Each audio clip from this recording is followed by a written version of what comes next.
Hello mga kaludi. Ito, naghanap ako ng maluluto sa rep. May nakita ako dyan na leftover na bangus na inihaw. Ayan. Yung kalahati.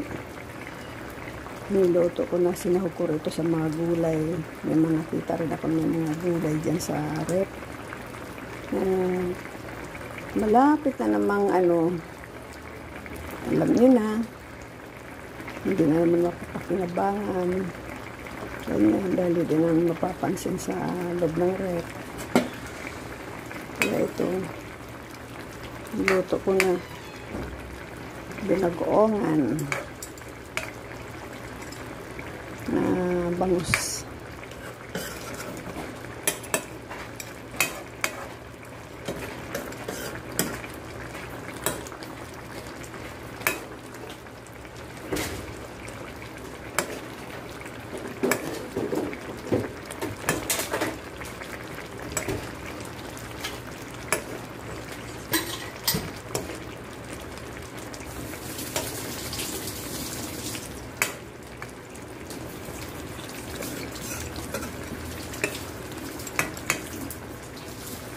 Ayan, pwede na yan.